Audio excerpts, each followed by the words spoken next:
tenemos en vivo a la rectora suplente del CNE, Griselda Colina. Buenos días, gracias por acompañarnos y bueno, es momento oportuno para aclarar tantas dudas. Juan Guaidó, quisiera iniciar con esto, dice que no cree en la buena intención del CNE al aprobar esta solicitud y también recuerda que existe esta opción desde el año 1999 en la Constitución, pero que en el pasado no ha dado buenos resultados. Quisiera que nos aclarara un poco todas estas dudas de las bases legales para un posible referéndum revocatorio. Bien, muchísimas gracias, Marjorie. Yo creo que es un momento oportuno para justamente hablar con claridad y con honestidad de las posibilidades que nos presenta el referéndum revocatorio. Lo primero que hay que decir es que ciertamente el referéndum revocatorio, la revocatoria del mandato presidencial está establecida en nuestra Constitución, en el artículo 72, establece la posibilidad de realizar un referéndum revocatorio al mandato presidencial justamente cuando se cumpla la mitad de ese mandato. Sin embargo, y yo creo que eso es importante también decirlo, hay una deuda en cuanto a la ley de referéndum en Venezuela. O sea, que justamente le ofrezca a los venezolanos reglas claras sobre cómo va a ser el procedimiento, cuáles van a ser los lapsos, qué es lo que tiene que cumplirse, cómo deben entregarse las firmas. O sea, eso es una deuda pendiente hasta ahora y yo creo que justamente de allí parten la incertidumbre y quizás los reclamos de las distintas personas que tú has mencionado antes y de los distintos actores, tiene que ver con que, fíjate, en 2016, la última experiencia que tuvimos los venezolanos para activar el referéndum revocatorio, se guió por un reglamento, por unas normas que fueron dictadas en 2007. Esas son las normas que aún están vigentes, que servirían para guiar este proceso, pero yo creo que lo primero que nosotros tendríamos que esperar para ser justos en esta situación es el cronograma que debería publicar esta semana el Consejo Nacional Electoral, viendo que pues están procediendo de manera rápida, expedita, no solamente en lo que fue la aprobación de esta nueva solicitud de activación del revocatorio, sino que además en este proceso particular se elimina una fase que a mi juicio muy personal ciertamente no tenía por qué estar en este procedimiento, que tenía que ver con la recolección del 1% de firmas para la constitución del grupo promotor. Esa fase que fue la que en 2016 nos llevó a todos los venezolanos generó muchísimas frustraciones, había mucha incertidumbre. El CNE de ese momento creó normas que no quedaron establecidas allí en esa normativa de 2007 y que generó muchas frustraciones y que terminó justamente con la suspensión del proceso por medio de tribunales penales. Entonces yo creo que ciertamente nos toca exigir que haya una normativa clara y que ojalá pudiéramos avanzar este año, que este proceso, que este impulso nos permitiera avanzar en una ley de referéndum que dejara clara todas estas situaciones y los procedimientos y lazos. Sí, nos preguntamos por qué esta aprobación de esta solicitud fue tan expedita, tomando en cuenta que solo 3 organizaciones de alguna manera consideradas como minoritarias de la oposición hicieron el planteamiento y de una vez el CNE las aprobó cuando en el pasado se ha tenido tantas restricciones para lograr esta aprobación. Sí, yo creo que justamente el CNE está haciendo lo que debería haber hecho siempre. Esto es un derecho que está planteado en la Constitución, como lo decimos. Yo creo que nosotros, más allá, la gente puede tener dudas de las intenciones que haya, pero ciertamente esto es lo que debe pasar. Que se reciban las solicitudes, que se vea si se cumple con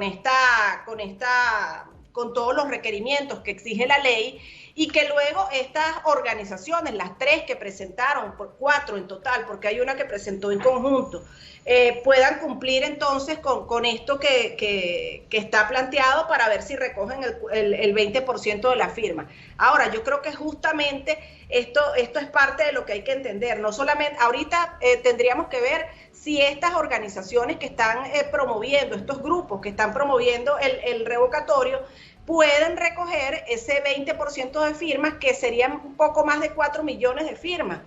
Y además, yo creo que Marjorie, es importante ahí tener en cuenta que no solamente se trata de revocar el mandato, de decir, bueno, yo quiero que este mandato se revoque, sino que si eso se logra efectivamente, tendríamos los venezolanos que avanzar hacia un proceso de elección presidencial que en la normativa, insisto, que está vigente, habla de 90 días posterior a esta aprobación. Entonces allí también hay que ver que entonces tendríamos que tener en esa elección al menos más de 5 millones de votantes para cumplir con esa regla del 25% mínimo de participación. Pero además para revocar el mandato de Maduro se necesitan un total de 6.248.000 votantes, ciudadanos, que deben votar a favor de revocar a Maduro. O sea, es importante tener esos números claros en la cabeza, saber las capacidades de movilización que se tienen.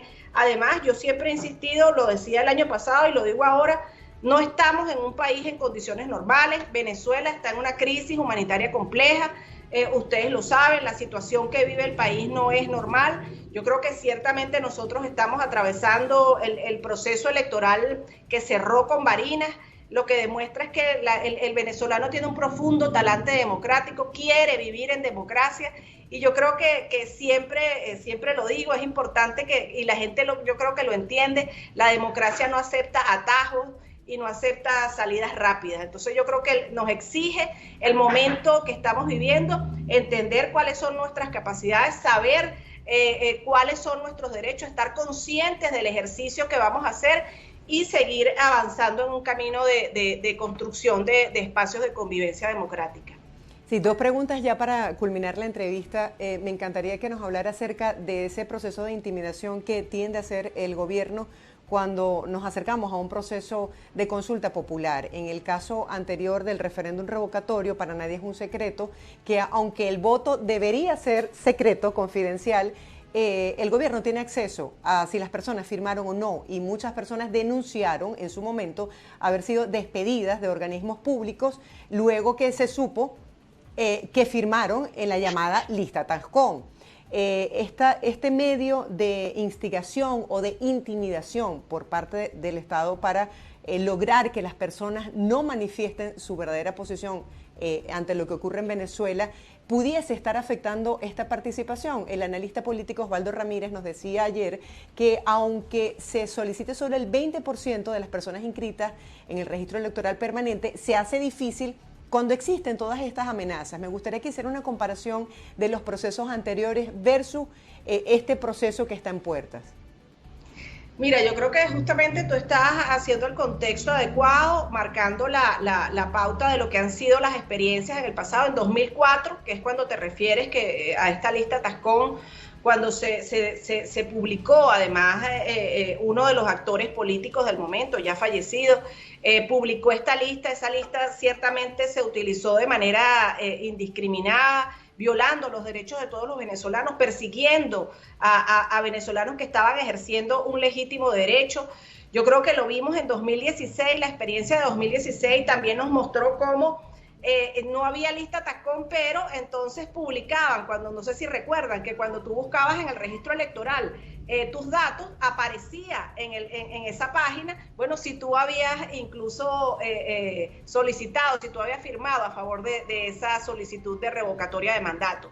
Entonces yo creo que justamente cuando yo hablo de asumir la realidad de lo que está pasando, yo creo que estamos avanzando en un camino progresivo de entendimiento y que todos los procesos que se adelanten tienen que pasar por una alcabala previa, que es el acuerdo político. Y yo no estoy diciendo que los derechos deban limitarse. Yo creo que tenemos nosotros los venezolanos que entender la realidad que estamos viviendo, que es una realidad compleja, que no estamos en una democracia sólida y estable, pero que queremos vivir en democracia. Y que para vivir en democracia nosotros tenemos que asumir una convicción y un comportamiento claro de las capacidades que tenemos. Entonces, por eso yo hablo de reglas claras, reglas claras, en una normativa que se exprese, que deje claro cuáles son, dónde están los límites del CNE, que deje claro entonces dónde están los límites de los que van a convocar y que respete los derechos tanto de los ciudadanos que quieren revocar un mandato como de ese ciudadano que fue electo y que tiene también su derecho político. Entonces yo creo que eso es importante, que nosotros los venezolanos tengamos claro cuáles son nuestros derechos y si tenemos las capacidades para adelantar un procedimiento como eso en la complejidad de la situación venezolana. Muchísimas gracias por su tiempo. Despedimos a Griselda Colina. Ella es rectora suplente del Consejo Nacional Electoral